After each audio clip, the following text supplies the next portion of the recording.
All right, kids, going to go ahead and get your first real online learning event started. And so this is just a little YouTube video, probably lasts no more than 20-25 minutes. You're going to be responsible for watching basically a lecture.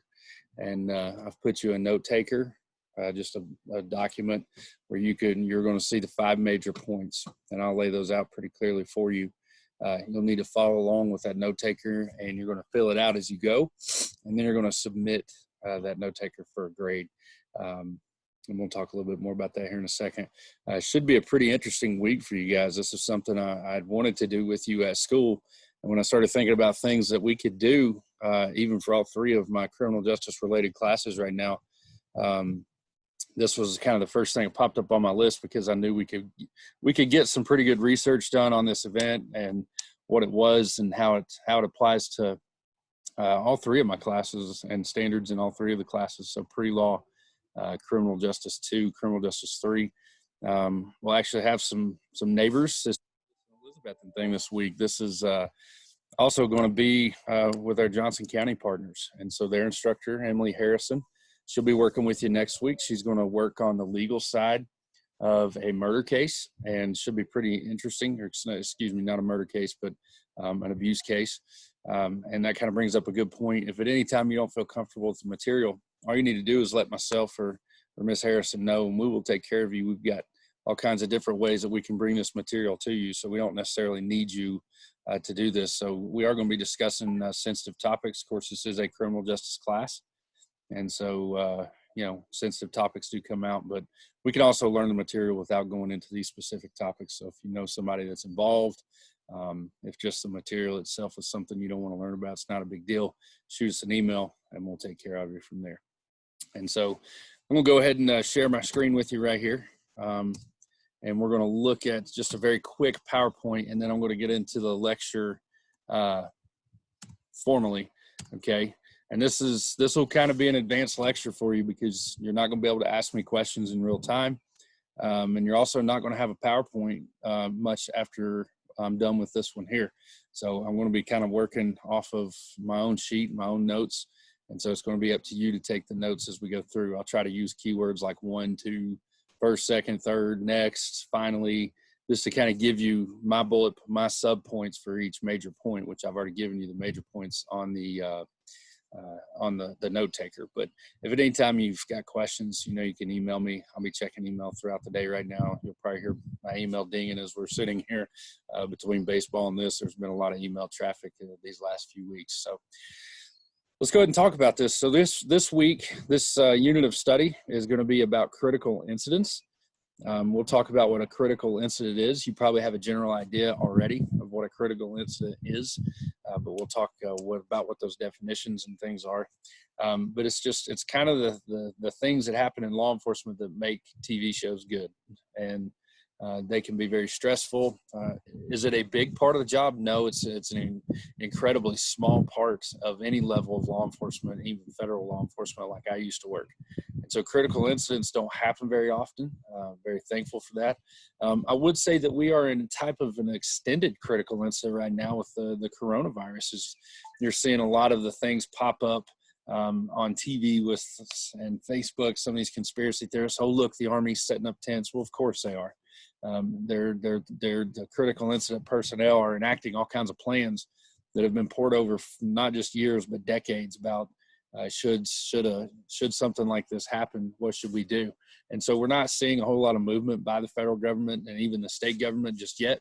And a lot of that movement is just really more preparation, just in case the thing were to get really, really bad. But I don't think you need to be too concerned. You need to be doing the right thing in the middle of this critical incident.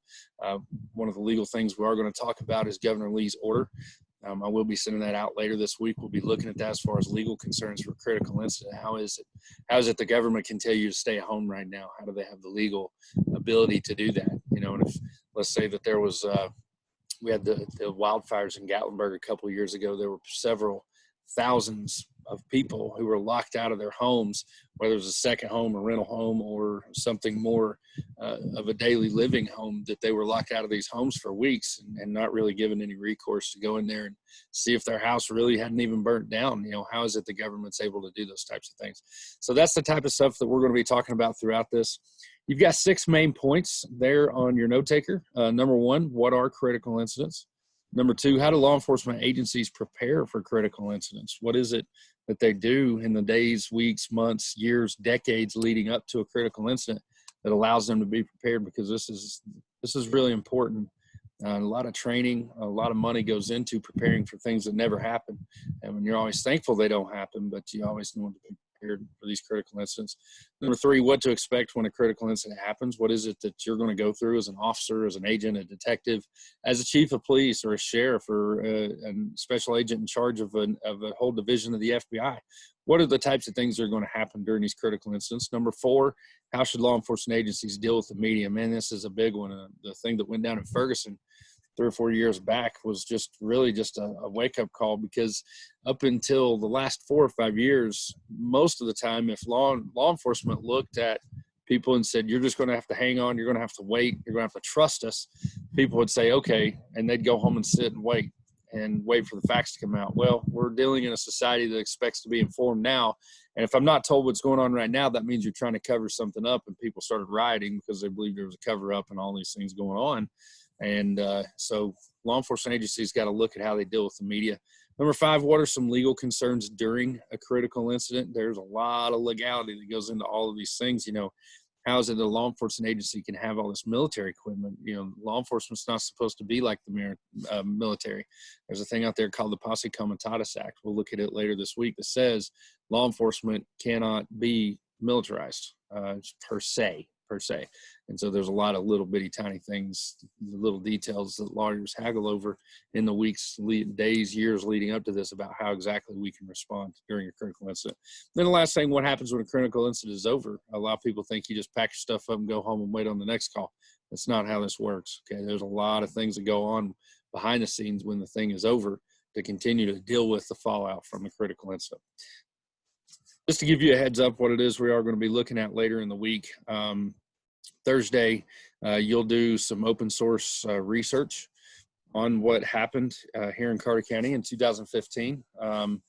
There was a shootout between law enforcement, and it was a running shootout that went on for probably 6 or 7 hours.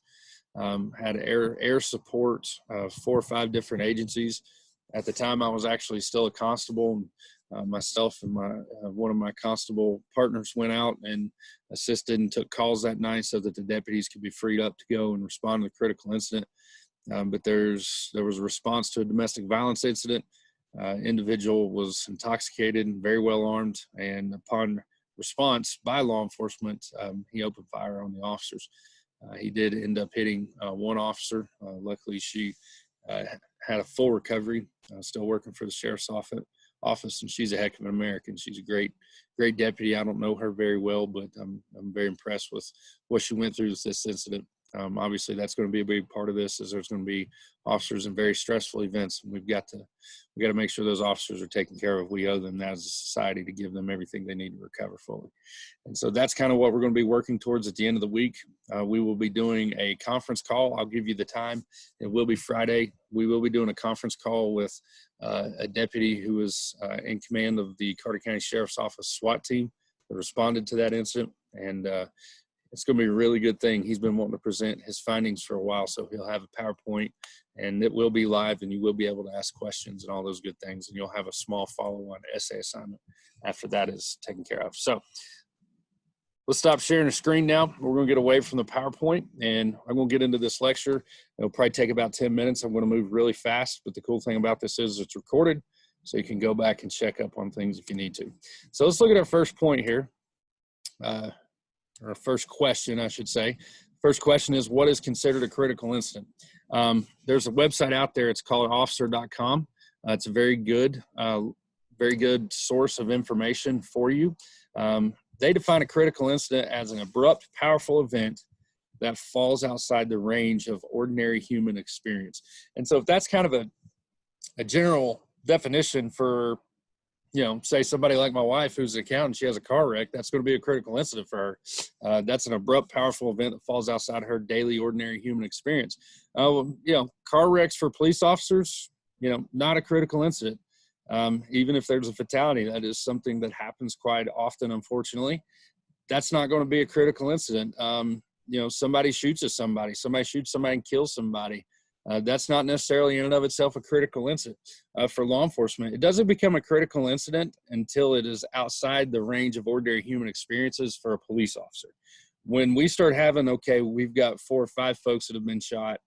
We've got a well-armed suspect barricaded who's already shot at officers. Okay, now we're needing hostage negotiators and SWAT teams. We've gotten outside of the normal detective patrol officer dealings, and so we're going to have something more.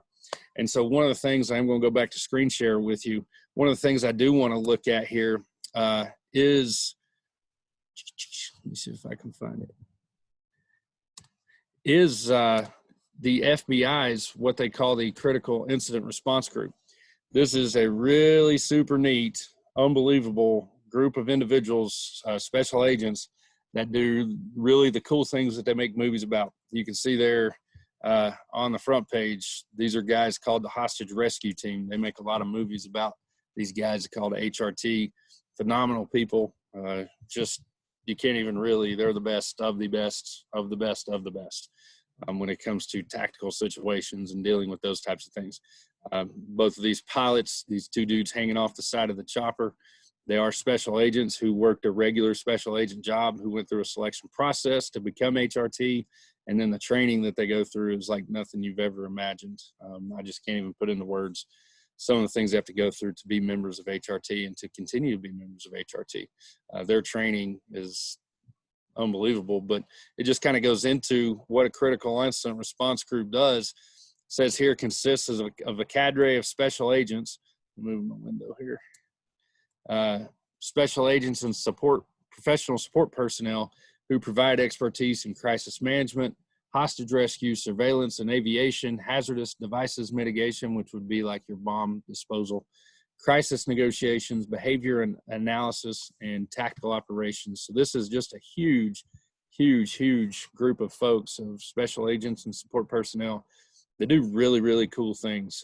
They have obviously all kinds of mobile command units. And so one of the places that you'll see them in the area is your SERG folks will come in town for the Bristol races, and they'll be over there and be on call in case something were to go down over there.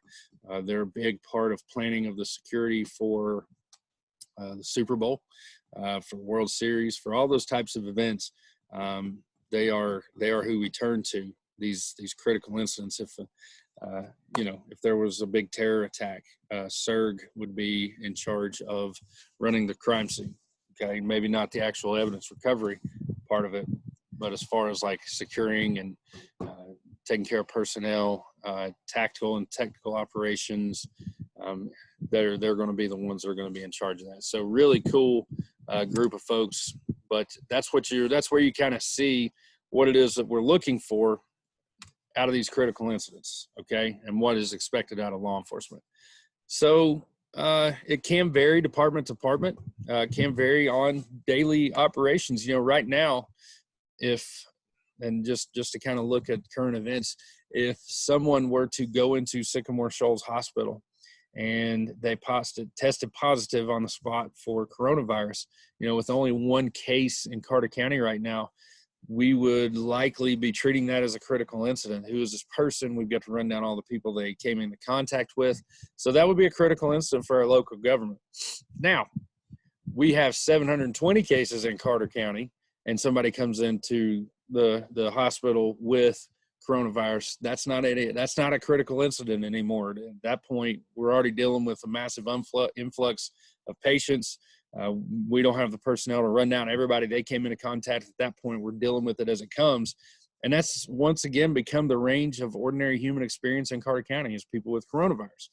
Fortunately, we're not there. And so that's just kind of show you how critical incidents can change from day to day. From, there's some things that go down in Carter County that would probably be considered a critical incident that maybe outside of Carter County in New York City wouldn't be considered a critical incident. That's something we deal with every day.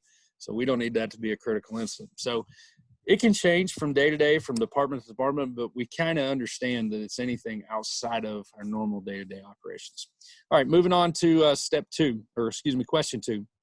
How do law enforcement agencies prepare for critical incidents? Number 1, we're going to discuss notification and response code protocols with other members of government, specifically the mayor, the district attorney, city and county commissions that have police oversight. We're going to be working with these people to make sure our plans are good to go. So we're going to work with everybody involved to come up with a good plan. That's going to be step 1. Step 2, establish relationships and direct line of communications with key leaders. And so that's something where the sheriff and the chief of police, they know what they're going to do in case there's a critical incident somewhere inside city limits or outside city limits that the city may assist the county on. So we all know we're kind of in this together. And so those 2 people would need to open up lines of communications on critical incidents.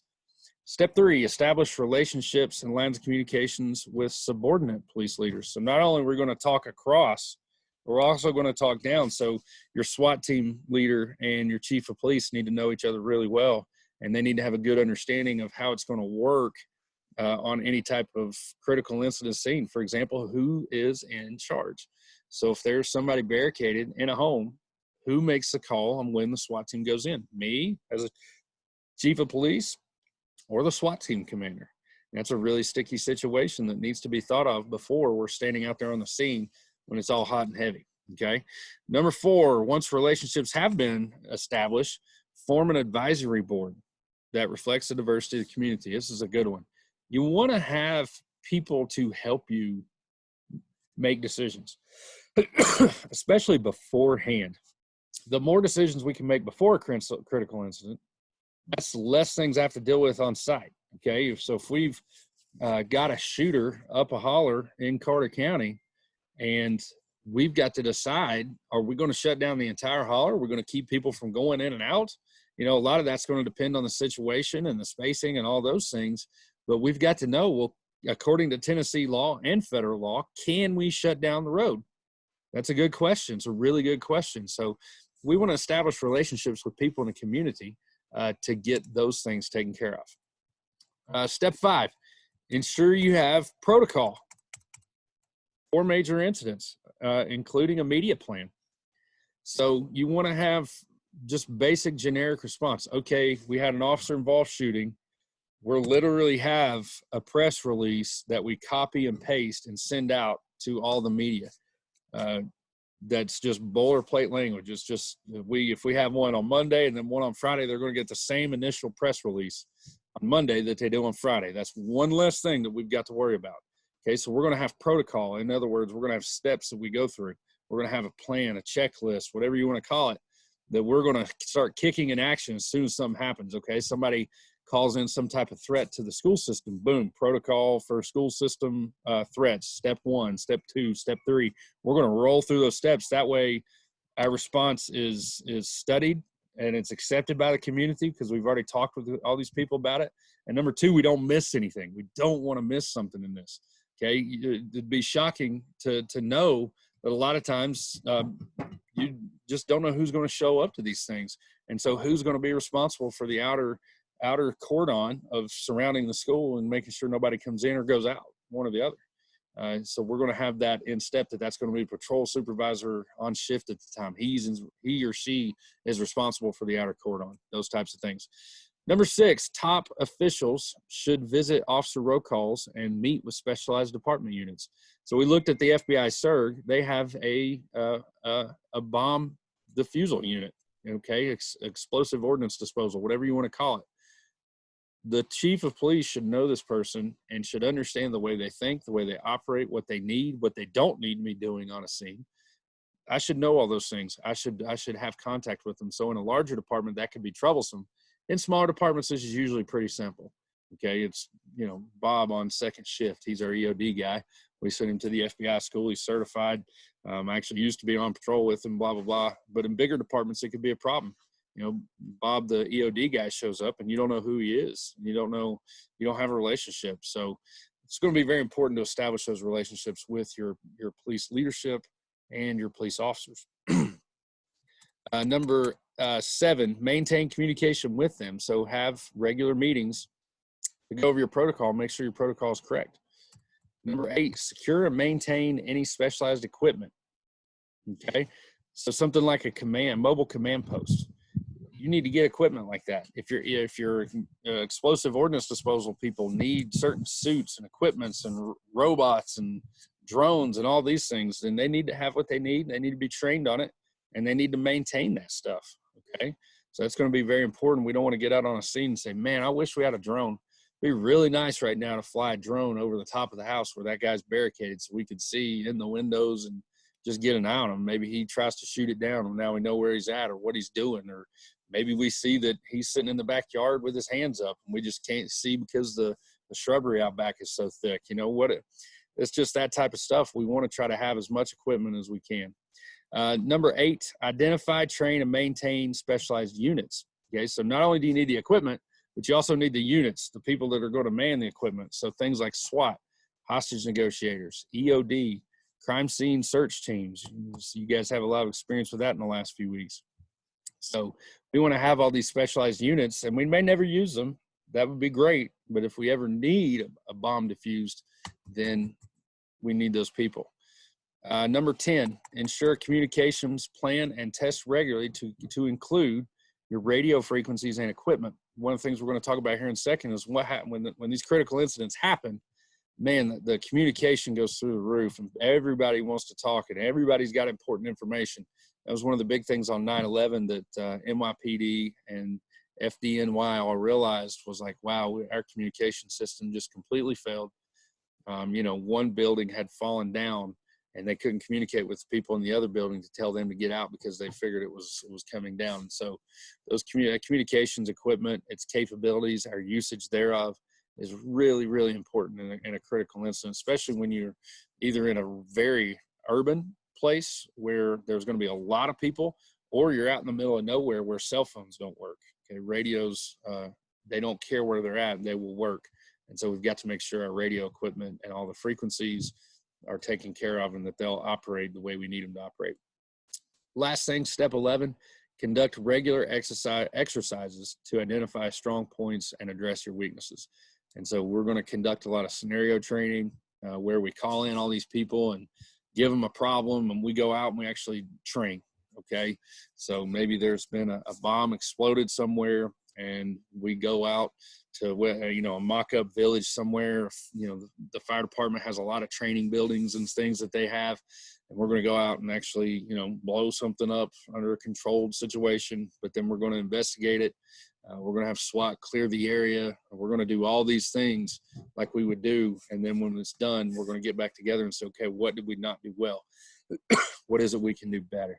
Okay, so lots of cool things that go on there, but that's how we prepare, and there are 11 steps to that preparation. So let's move on to the next major question. What type of thing happens when the critical incident occurs? Number 1, the plan gets going. That protocol that we talked about. A lot of people sit there and work on it for days and days and days and weeks and years, and then something gets going and they just start making decisions. It's like, well, we've already made all these calls. We have a protocol.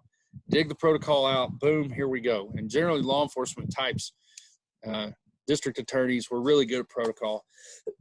We like protocol. We've trained on it. It gives us comfort to know that we've planned for all these things. And so we dig out that protocol and we start working down the list and we start getting things going. So you're going to do your best to stick to your protocol, but sometimes the protocol doesn't fit the situation. So you've got to be able to adapt quickly. And if you've got to go off the grid here and go do something else and take a right turn when you said you're going to take a left, you've got to have the courage to do that, and you got to be able to do that quickly. But whoever's in charge has got to have, a lot of courage to do that. The next thing that's going to happen is communication is going to go through the roof. And you've got to try to maintain your situational awareness as best as possible, especially if you're in charge of something, because the info coming in, it's going to be really loud. There's going to be a lot of people wanting to talk. The phone's going to be ringing. The radio's going to be going off. There are people coming to you. The media showed up, and there's helicopters flying overhead. It's chaos. It's absolute chaos. But you've got to be able to organize all those things, and that needs to be part of your protocol, is who's documenting all this stuff. And that leads me into my next point, which is document, write everything down. We know the radios are being recorded via dispatch down here. They've got big servers where they're recording everything we're saying on these radios. But who's going to be in the command center writing down and putting it up on a big board for everybody to see all the events that are happening so that the decision makers can say, I know everything that's going on as best we know. So that situational awareness and your communication are going to be huge. Last thing to really expect is allow your people to do the jobs they've trained for. Don't get in their way, especially if you're in charge. I think a lot of y'all did that with your crime scene. I couldn't really tell in some of them who was the team leader, because the team leader wasn't really making decisions and everybody was just kind of controlled chaos. So somebody's got to be in charge and somebody's got to make decisions, whether it's for a small group or the large group that has several different small groups running around, hostage negotiators, SWAT team, EOD, all of those things. But you want to give them the ability to make the decisions on the ground with the situation as they see it in front of them, because they're the only ones really seeing it. You're not seeing all of it with like they are. So you've got to be able to listen, let them do their job. Don't try to get in their way. And if you're a subordinate leader, understand when your superior says, hey, I need you to do this, he or she may know something you don't know because you don't see what they see. And so we've got to have a lot of trust and faith. So moving on to the next point, next major question, how should law enforcement deal with the media? You need to set up a control point where all your media is going to gather. Obviously needs to be in a safe location a long ways from where the critical incident is. We saw that with the Dell Jr. plane crash. That was obviously a big critical incident for us. The media was gathered down around TCAT, probably about a quarter of a mile away from where the crash actually is, so that they could see the scene and they could do their story and they could do their job and inform the public on what's going on. That's a very important part of a critical incident. We need to allow them to do that, allow them to do their job, especially if we're doing ours. That way it'll put people at ease and they're not freaking out on us. Number two, communicate your expectations with your media contacts. If you'll remember, we talked about making contact with the media during your preparation phase. That should be part of your protocol. As you call them and say, we've had an officer-involved shooting at this location. We'll be setting up a media collection point at blah, blah, blah, blah, blah. We will be conducting a briefing in 2 hours with the sheriff. Boom. Thank you. Bye. Click. And they're like, okay, I don't need to try to push. They're going to be talking to us in 2 hours. Yeah, they're going to rush to the scene to get there as fast as they can. But they know that in 2 hours, we're going to be dealing with them and letting them know what's going on. That's very, very important to keeping your media calm. You want those people to be calm. You want them to be on the 6 o'clock news saying, hey, there was an officer-involved shooting. We expect a live press conference here in 2 hours. We'll let you know more then. Versus, we're here. We haven't heard a thing. We know the shots were fired. People went to the hospital. The sheriff, we haven't spoken with the sheriff or anybody from the sheriff's office. We're trying to figure out what's going on. That's not a good look on you, okay? Especially after the Ferguson thing. So we want to communicate everything we can with them. We want to push out information immediately, though, that the public needs to be safe. So if we need people to evacuate, that needs to go out immediately. We need to put as little information, as little or as much information as we deem necessary to let people know you've got to go. Obviously, our government during this recent critical incident with the coronavirus has done a really good job of communicating with us and their expectations to us. Now, are people paying attention to it? I don't know. How are we going to enforce that? That's a whole nother lecture. But at the end of the day, we know what we're supposed to be doing. And that's been a good job during this critical incident that our state and local governments have let us know through the media of what it is we're supposed to be doing. You also want to, and here's a big legal concern, clear any information through the DA. After the immediate incident, and now we're going to talk about what actually happened. We want the district attorney to look at these things and say, okay, that's all good, or hey, you can't say this right here because that's going to come up in trial, and you could be, putting our prosecution in jeopardy. So don't take this out or say this differently, whatever it may be. But always try to run it through your district attorney to get it cleared. Identify information that you can't disclose, for example, like health records, people's identities of victims. There's a lot of things we can't say. And so we've got to make sure we don't actually, step on any protected information during any type of relationship with the media. Leading into our next point, what are some legal concerns surrounding a critical incident? Number one, search and seizure. Whether you know it or not, right now we are all being seized inside our homes. We're told we can't go to certain places. Is that reasonable? There's a lot of folks that are arguing it's completely unreasonable under the Fourth Amendment to the Constitution of the United States, and that we should be allowed to go where we want. If we want to risk getting coronavirus, then that's on the individual. I would argue against that personally. I do think the government has limited right in a situation like this to let us know where we can and cannot go. I personally will abide by the orders willfully and not argue a bit about it.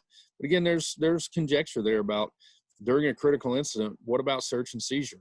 You know, what about going through a house when the Boston bombers were confronted by law enforcement officers in downtown Boston one evening? They returned fire. They hit an officer. They ran into a neighborhood, literally went into houses. Officers pursued behind them and started going through houses in the neighborhood trying to chase them down. How is it they're going into houses without warrants? I had a very good discussion with a friend of mine. He said that was not reasonable. I felt it was reasonable because due to public safety concern, they felt that there was probable cause that the individual's in the house and they went in without warrants. But again, search and seizure is going to be big during a critical incident. Use of force during a lot of critical incidents are very important. For example, during the Gatlinburg wildfires, what if somebody tries to fight you at a cordon, trying to get into their home, and they try to physically force through? Are you going to stop them? You know, that's a big question, and that's something that we need to have worked on beforehand with our district attorneys as to what we are and are not going to do as far as uses of force. Disclosure of information is a very big legal concern. We've already kind of talked about that. Who do we tell what, especially the media? And then the last thing is suppression of certain civil rights. If you were to go down right now and try to hold a protest of our corona response, would you be allowed to protest? Or would your First Amendment rights be taken away? That's a really good question. That's one that hasn't popped up yet. I think it'd be interesting to research that. Now, maybe I'll ask Miss Emily from Johnson County. She'll probably have a really good opinion on that. So that brings us to our last major question. What happens when a critical incident is over? No, we don't just put the stuff up and run home and go to bed. There's a lot of things. Number one, we're going to conduct an after-action review. We're going to talk about the things that went well. We're going to talk about the things that did not go well, so that we can retrain on some tasks, and we can enforce things that are strong and maybe use those more next time. But it's going to be documented via email. Probably going to, the bigger the response, the bigger the meeting is going to be.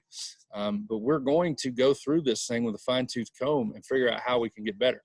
Number two, we're going to recover all equipment and personnel as quickly as possible for a follow-on incident. A lot of times these critical incidents, whether related or not, they seem to come in batches. So you have one on a Monday and one on a Friday, and then you don't use your critical incident response again for 6 months, but you had 2 in 1 week. Who knew? It's just kind of the way this things work. So we've got to make sure our people and our equipment are ready as quickly as possible. And they may have to neglect some of their jobs elsewhere to get ready again, but obviously these critical incidents are things that the public expects us to do on a regular basis and to get done quickly. Number three, debrief individual officers, especially in sensitive critical incidents. So if we've had an officer-involved shooting, we need to speak with the officers involved. We need to make sure they're okay. We need to make sure they're ready to go back to work. If they need retraining themselves, if they need some type of counseling, whatever it may be, but we're gonna get the regular stuff. What do you think went well? What didn't go well? And then we're going to talk to them like, how are you feeling about this incident? A lot of times they have to go speak to a professional, which I think if you've been in one of these, is kind of annoying sometimes, and then other times you need to be speaking to somebody. And so they need to be debriefed on an individual basis, especially during the ones where it could be a tough situation for a regular human being to deal with. Last thing, work closely with your district attorney regarding any prosecution that's going to come out of this and the defendant's due process rights after the critical incidents. A lot of times, it's not just go home and clean the stuff up and put it up. There's going to be detectives working on the case after this thing. So just a lot to deal with. So that's pretty much it. Again, you can rewind this thing. You can go back and you can look at it again. These things are going to be applying. You are going to be applying later in the week. This will be your assignment for Monday and Tuesdays to go through this video and fill out your note taker and submit that for a grade. Wednesday, you'll do some general research on critical incidents. Wednesday and Thursday, you'll be doing some general research on critical incidents, as well as more particular research on the actual incident we're going to look at Friday. And Friday, we'll have the virtual guest speaker per se via the Zoom. I'll send out the time as soon as I get that. I'll also be recording that for anybody that has a reason that you can't make it to the Zoom, that I can put that up on YouTube as well. So I'll keep on communicating with y'all through the week what your expectations are. Ms. Harrison will do the same for her students up at Johnson County. But again, if you've got any questions, you need to let me know as soon as possible. And then just understand, if you've got a question about an assignment, and you ask me the question after the assignment was due and you didn't do the assignment because of the question, that's not a good situation. Make sure and ask all the questions before the assignment is due. Okay, that way I know that if you're having difficulties, I can extend the deadline rather than say, where's the assignment? And you say, well, I had a question. That's probably not going to work real well. Okay, but again, if you got any questions, shoot me an email. I'll get back to you as quickly as I can. Y'all stay safe, wash your hands, do all the goody good stuff. Don't be hanging out at the Walmart, spreading this virus around. Make sure and stick to Governor Lee's orders. All right, see y'all later.